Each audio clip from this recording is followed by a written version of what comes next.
Talk, shop, pop, movies.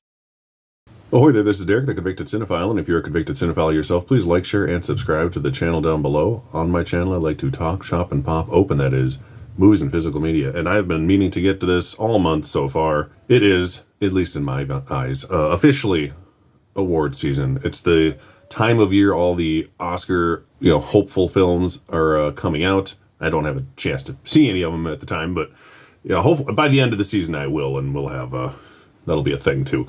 But for now, I just wanted to do my super duper early, very first Oscar nominee predictions of the year. So this will be for the Academy Awards in 2023, but I'm just going to go category by category and tell you what I have as my nominees and some reasoning, since most of it is sight unseen, why.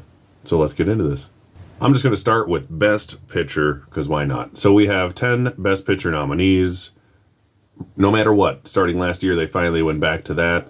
It used to be 5, then they made it 10, then they decided to have it be between 5 and 10, so it always ended up being like 8 or 9, and then they finally just realized, let's just make it 10, because it makes more sense. So we have 10 again. I'll hopefully have some images up for you to help out here.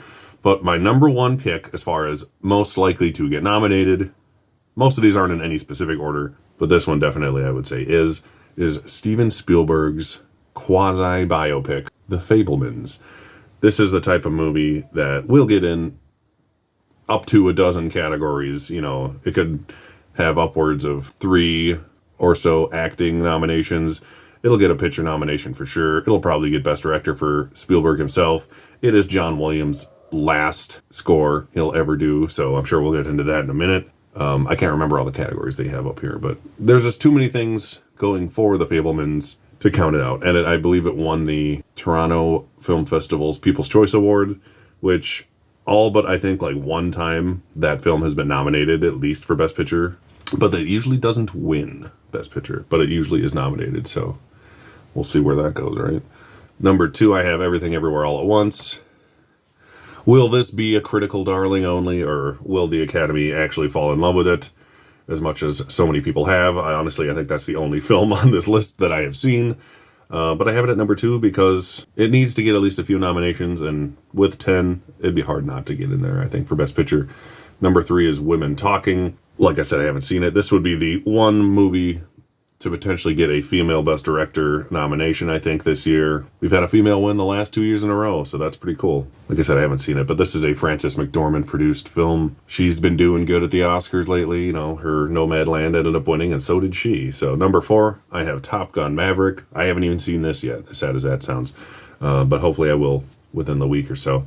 Everyone always complains that there's not enough blockbusters in the Best Picture lineup. This seems like one that should probably make it. It's not only the most successful film of the year so far, but it's one that everyone seems to actually like. It's not like Spider-Man No Way Home, where, it made a buttload of money, but at the end of the day, it's just a really fun Spider-Man movie. It's not like a game-changing drama that make people remember how great movies used to be in the 80s, kind of a thing. Number 5, I have Tar with Cate Blanchett. This could be a actress-only type of thing, but it's been getting pretty fantastic reviews all around. Number 6, I have The Banshees of Inisherin. This is another one, that could have up to 4 acting nominations, and it'll be, hopefully, Colin Farrell and Brendan Gleeson's very first Oscar nominations for them both. Very overdue and well-deserved. Number 7, I have The Whale with Brendan Fraser. It's one that's kind of on the bubble, I think, but you never know. It could make it, could not make it. Number 8, I have Avatar, The Way of Water. I don't have too much faith in this getting in, other than the fact that it looks pretty cool and the first one made it, so why not? And especially with 10 nomination slots, it could squeak in there. You never know. These will change at least a couple of times. Number 9, I have Damien Chazelle's Babylon, which is completely sight unseen. Like, literally no one has seen this movie at this point. But between La La Land and Whiplash, I have a feeling it'll probably make it. The movie looks pretty epic on many a category. And number 10, I have She Said, which is a very loose number 10. It's the movie about the Harvey Weinstein scandal, so let's just say that. And we'll move on to the next category. Up next, we have Best Director. Number 1, like I mentioned before, is Steven Spielberg for The Fabelmans. It's one of those, he'll absolutely get nominated, but he might not necessarily win sort of things. If he were to win, it'd be his third directing Oscar, which, if there's going to be anyone who needs a third directing Oscar, Steven Spielberg's not a bad choice. Number 2, I have Sarah Polley, like I mentioned, for that woman talking film. Number 3, which is another one I could really not see happening, just because it's a little too weird, but that movie is such a director's vision type of movie that this is the award it should get nominated for, if anything. So I have the Daniels in there for Best Director for Everything Everywhere All at Once. Number 4, I have Todd Field for Tar. His films do well at the Oscars. He hasn't made a movie, and I want to say, what was it, like 11 or 13 years? I forget which. Little Children was the last movie he made, and it was like a dozen years ago. Let's put it that way. And that was nominated for Screenplay and a couple of acting awards. Very good movie if you haven't seen it. And then Damien Chazelle, I have 5th for Babylon. Once again, sight unseen, of course. And just off the edge here, I have Martin McDonagh at number 6. I could easily see him getting in here, especially if that Banshees of Inisherin movie is as well respected as it seems to be. And he wasn't nominated for directing 3 Billboards Outside Ebbing, Missouri. So they kind of owe him one in a weird way, because that movie was nominated for everything but directing, essentially, and it won 2 acting awards. His screenplays are always usually better than, you know, the direction in his films. So I could see him missing, but I could also see them kind of getting in there as a makeup nomination. It all sort of depends on where everything else rises and falls, and if Babylon flops or who knows what. Next, we've got actress. Number 1, I have Michelle Yeoh for Everything Everywhere All at Once. I would have bet money that she was winning until Tar came out, put it that way. She is a very overdue actress who's been around for decades, and it would be very cool to see her at least get a nomination. Even cooler to have her win, I would say, because it's a pretty badass movie, and it basically shows everything that she's great at in one role, so it's kind of interesting. Cate Blanchett for Tar, probably the number 1 at the moment between everybody as far as the win goes, but this would be her 3rd Oscar, which doesn't mean much. I mean, we just saw Frances McDormand win her 3rd Best Leading Actress Oscar a couple years after she won her 2nd, not to mention her Best Picture award she won the same day. So giving Cate Blanchett 3 Oscars would be cool, and there's very few people who would deserve 3 Oscars more than her, like I said about Spielberg. But it'd be kind of nice to see them shake things up a tad. I don't know. Once I see the movie, I'll be able to give a little more insight on it. But number 3, I have Michelle Williams for The Fabelmans. She was famously moved from supporting actress to lead actress once the film debuted, which seemed risky, but apparently it seems like she is liked enough to still get into these top 5 actresses of the year for the Oscars. And she is another actress who's super overdue. If she would have stuck in supporting actress, she would have won. Like, there's no question about it. She would have been finally getting her Oscar, but they moved her into the much more difficult category with a lot more competition. Number 4, we have Danielle Deadwyler for the film Till, which, as many or few nominations that movie ends up getting, apparently she will rip your heart out in this movie, and she will probably be nominated because of it. Number 5, at the moment, I have Margot Robbie for Babylon.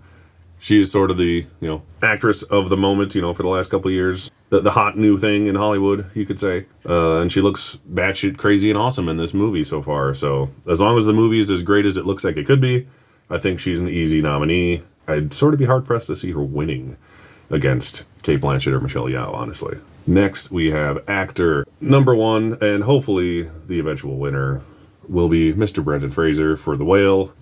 It's awesome. Everyone just loves Brendan. It's great to see him back, especially in such an awesome, like, award-worthy performance, because he's been, as we all know, kind of sitting in the back burner of Hollywood for a few years now. There was a long time where he did basically nothing, and then he sort of came back on TV a little bit. And this is his first really major leading role he's had on a film. What seems like a decade, at least as far as like a wide-released Hollywood film. Number 2, we have Elvis Presley himself, Austin Butler. I haven't seen Elvis yet. It's another one of those ones. It's got such mixed reviews that I didn't jump up and go see it when I had the chance. But another one I want to see as soon as I possibly can. But he looks great in it. And both of these films I've just mentioned have the always strong makeup actor combination, which is always a good tool to win an acting award, is to have the best makeup award go along with it. Number 3, I have Bill Nighy for a film called Living, which I guess is a remake of, I think, Ikiru, is what I heard. Bill Nye is another one who would be an amazing first-time nominee who's been in, you know, the business for decades and decades, and everyone loves Bill Nighy. why the hell not? Give it to that guy. He's awesome. Everyone loves him. Number 4, I have Colin Farrell, who in reality, if I had these ranked, would probably be my number 2, not my number 4. But these are just kind of here on this list at the moment for the Banshees of Inisherin. Another very overdue nominee for his first time, and he's doing it with his in Bruges filmmaker and co-star, Brendan Gleeson. So it'll be nice to see him getting nominated for the first time in what seems to be his best reviewed movie yet. Number 5 is kind of a toss-up. It really is. I have Hugh Jackman for The Sun, but that movie has gotten such piss-poor reviews that at this point, the Hugh Jackman nomination seems like the only thing it could possibly get, and even that seems very on the fence, especially when you got people sneaking up like Tom Cruise for Top Gun Maverick, who could squeeze in there just because he's Tom Cruise, and it's been a long time since he's been nominated, and he had the biggest movie of the year, that kind of thing. Or the lead actor in Babylon, who's sort of a newcomer, that Diego Calva fella. Best Actor's weird. Best Actor has like 3 guaranteed nominees, it seems like, and then anyone could be the last 2, which bodes well for Mr. Brendan Fraser to be in a fairly weak category. Supporting Actress. This will be an interesting category as well. I have Jessie Buckley for Woman Talking, who kind of got a semi-surprise nomination last year. Claire Foy for the same film, Woman Talking. Maybe only one of them will get in. It's rare when we have multiple categories with multiple nominees from the same film.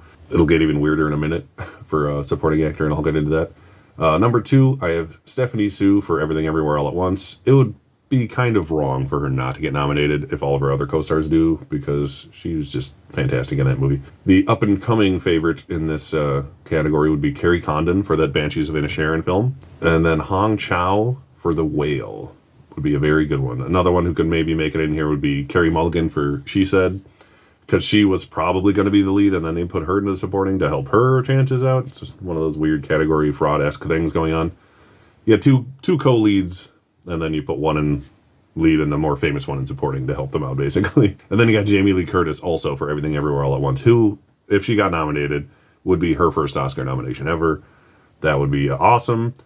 But if she got in over Stephanie Sue, that would be kind of sad. I would just say that.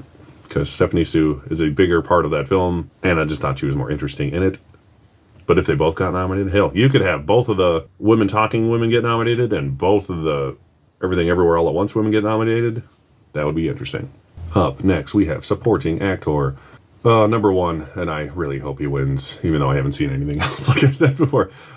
Ke Huy Quan for Everything Everywhere All at Once. He disappeared for 20 years and then came back in like one movie last year that nobody saw, and then exploded back into popularity with Everything Everywhere All at Once. He's the heart and soul of this movie. He absolutely deserves to win for a role like that. Like I said, it's having not seen anything else. But I would be hard-pressed to see a more deserving supporting actor win, especially because he's an actual supporting actor role, and some of these other ones in here are sort of co-leads and things of that nature. Number 2, I have Ben Whishaw for Women Talking, the only man in that movie. And he's a great actor who's never been nominated before, so that'd be kind of fun to see. You have Judd Hirsch for The Fabelmans, who's in 9 minutes of the movie, and apparently steals the 2 scenes he's in. He's in one really, really good big scene and one really short scene, I guess. But he's a previous nominee, and who doesn't love Judd Hirsch? Come on. Brendan Gleeson, I think, is pretty much a guarantee at this point to get nominated as well, and he would be another amazing first-time nominee. I've loved Brendan Gleeson for at least 20 years now. I think the first thing I ever saw him in, well, not the first thing, I remember seeing him in Gangs of New York and 28 Days Later. They both came out the same year. So ever since those 2 movies, I've loved this guy and everything else I've seen him in. Number 5, we have the other Fabelman supporting actor, Mr. Paul Dano, who is in desperate need of his first nomination and has been for a long time. And he seems like he will just barely squeak in here. Him and Judd Hirsch are kind of like neck and neck to get in, but they might both get in. Straggling at like number 6 is Barry Keoghan for also the Banshees of Inisherin, who's another great up-and-coming actor who's amazing in everything he's done. So this might be a category where we do get 2 multi-nominees for 2 different movies. So it could be Paul Dano and Judd Hirsch for The Fabelmans, Brendan Gleeson and Barry Keoghan for Banshees of Inisherin, and then Ke Huy Quan all by his lonesome for Everything Everywhere All at Once, which would probably help him win, to be honest. But if Ke Huy Quan and Brendan Fraser are the supporting actor and acting winners of this year, it will be the most adorable acting winners of all time. I'll just say that. I want to hashtag adorable best actors 2023. That's all I'm saying. And they deserve it too, which makes it even better. It's rare when you just kind of want it to happen. These would be very deserving. Okay, adapted screenplay. I'll try to buzz through these because I'm taking too long. Number one, adapted screenplay seems like a very weak category. At least that's what I've heard.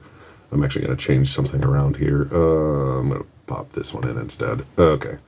So number one, women talking. This seems like it'll be the thing it absolutely guarantees a win in, unless something else just explodes later on in the nomination process. Because then Sarah Polley could win her Oscar for that, as opposed to directing.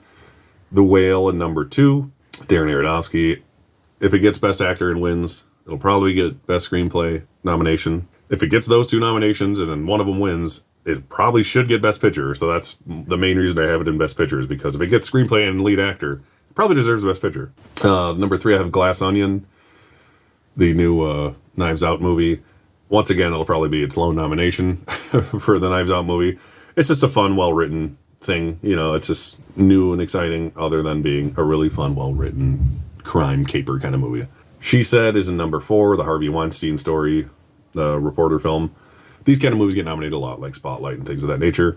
Living, I have at number five, but honestly, it could be so many other things. Even Top Gun Maverick is like nipping at the heels for this category just because of how beloved it was. Original screenplay, on the other hand, is really, really good. They have a lot of very good movies in this.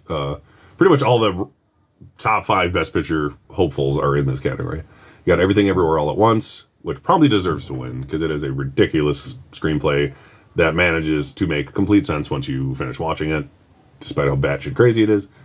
Two is The Fabelmans, which would be Steven Spielberg's first writing nomination, I believe. He's only ever written like three of his films, and I think it's with Tony Kirshner, who's like his go-to guy. Three, I have Tar, which seems like a very likely nominee. Like I said, Todd Field always gets nominated, at least for his screenplays. Number four, Banshees of Inisherin. Once again, Mark McDonough. He got nominated for In Bruges, I believe. And then for Three Billboards. And this is getting better reviews than either of those, as far as I can tell, from most people. And number five, at the moment, I have Babylon. Damien Chazelle, once again. He is good at getting screenplay nominations. He got it for Whiplash and La La Land. And this movie seems a lot more complex than La La Land did as far as screenwriting goes, I'll tell you that much.